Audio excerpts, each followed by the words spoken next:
Our days are made up of micro moments, and these small interactions are often frustrating. So your internet is being slow during a Google search, or the person who drove the car last forgot to fill up that empty gas tank.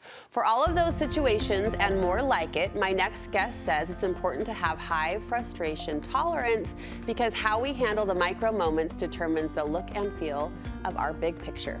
Studio 5 parenting contributor Heather Johnson is here to help us coach up the little people in our lives who might need some help with this. Adults need help with this too. We do. Let's be honest, but you commented during the commercial break, all families have one, a kid that maybe just gets set off a little easier than the most. Yes, absolutely. I mean, these are little situations we see, right, where like they write down the wrong word on their homework. Or you ask them to tie their shoes and they're frustrated because the knot isn't working. Yeah. I mean, these are those types of things. When we get older, I mean, these are our teenagers that just the simplest of things, like you say, hey, don't forget your lunch. And they're like, and they get really frustrated with those things. And yeah, every family, if it's not a parent or a spouse, they've got a kid. They've got a kid that struggles with this, right? So frustration tolerance is anytime the inconveniences of everyday life set us off pretty good. Mm-hmm.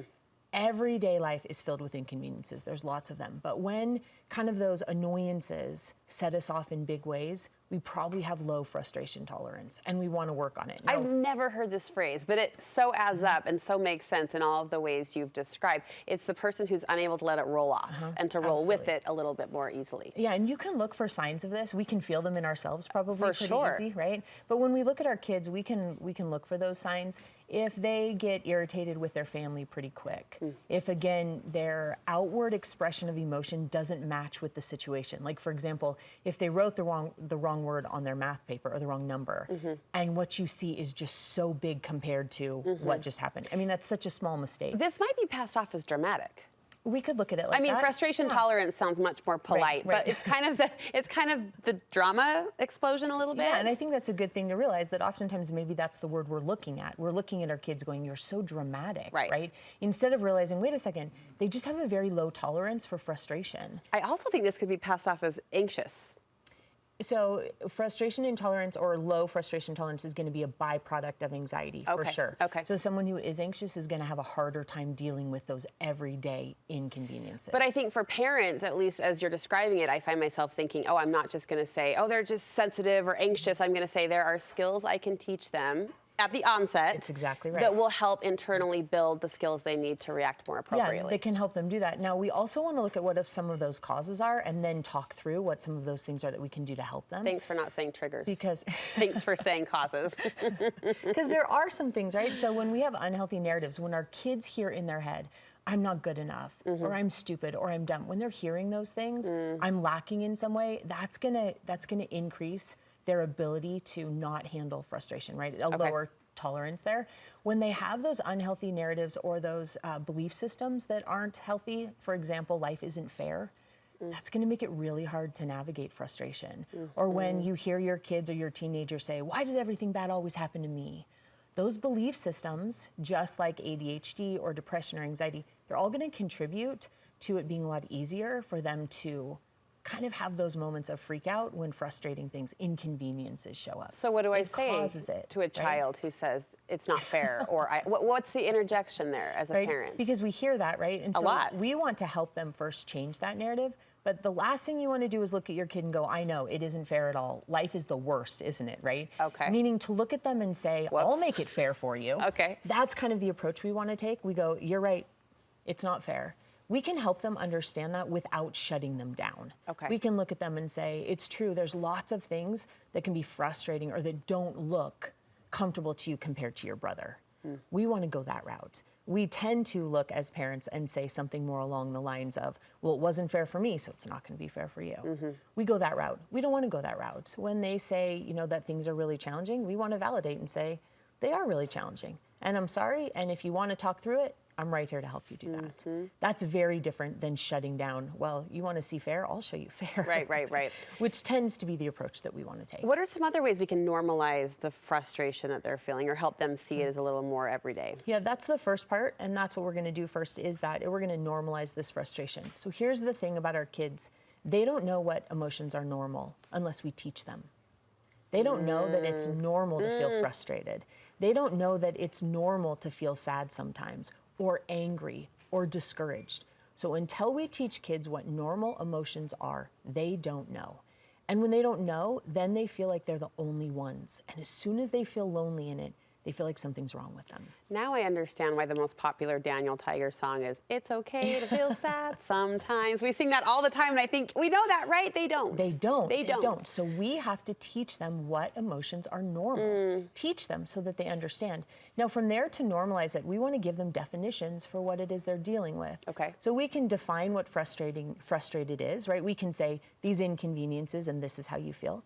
But how cool if we looked at our kids and instead explained that, for example, frustration is learning something but not knowing how to do it all the way yet. Well, there's so much that comes from a definition like that. There's so much hope to it. So we want to define it. We also want to give them lots of examples where we've been frustrated. We want them to hear that we also have felt this emotion. This could be when we were in 4th grade, this could be last week, but to say to them, oh, I remember this one time, and then give them the example of when you felt frustrated. Now, we know that kids who know their parents have higher self-esteem. It is one of my favorite findings when we look at parents and children. This is a really great opportunity to do that, to share with them parts of us and know that every time we do, it helps increase their self-esteem. So now not only are we helping them build this higher tolerance for frustration, but their esteem raises because they know who we are and we normalize those emotions I love together. that too. You say we're not going to swoop in and solve. We're not. We're going to try to support instead of solve. So for example, let's say you have a teenager who's sitting at the computer and it's not working the way they want and they're super annoyed and frustrated and here we go, right? Their tolerance is low. It's really normal for us to want to jump in and say, here, I'll fix it, right? Now the thing with fixing it, we can fix sometimes. And I think as parents, we get this confused. We think, oh, every moment has to be a teaching moment, every single moment. No, it doesn't. Not every moment. Sometimes we're going to tie their shoes for them and we're going to fix the computer and we're going to pack their lunch and we're going to erase on the math paper and fix it. Sometimes we are. But when we're not doing that, we want to then look for the ways that we can support it. We do that by just being with them, by saying, this is frustrating and it's irritating and I'm going to sit right here while we figure this out together. You're just there. I'm going to hang out with you while you figure out how to or look at the computer a different way. So first to identify if it is a teaching moment, a time when I'm not going to fix it, I'm going to let them, but I'm going to be there either way. Absolutely. Okay. It's really stressful to think that every breath we take needs to be a teaching breath. Yeah. That every second of Yeah. every day we have to be fixing and solving, right? right. And we can't do that. You want us to make mistakes in front of our kids and call it out. Absolutely. In fact, we can sometimes plant some mistakes too. If you know that your kids are dealing with things, we can make the mistake on what we're writing or what we're doing. I know one that I sometimes feel is if I've come down the stairs to head out the door and realize I forgot something upstairs. And it's like, oh man, I got to go all the way back up the stairs because I forgot whatever it is that I But you're need. talking out loud instead of just sighing and Out turning loud, around. right? Okay. And saying, oh, I came all the way down thinking, but I left my phone up there. And not at our kids, but they hear it. And Yeah. for me to say, it's so frustrating when I have to go back upstairs to get it. But you're calm And you're cool. I'm grateful that I remembered it before I got on the road. And now we're teaching them the coping skills. So We're good. going to swing back around to teach them those things. So good, Heather. And just make sure that we're with them, right? Yeah. To just simply say, I'm here. We can explain that we have two options. I can solve it for you. I can sit here with you.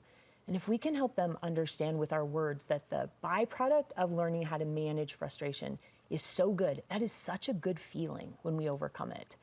I would never want to take that from them. Teach them that. Say, I don't want to take that opportunity from you.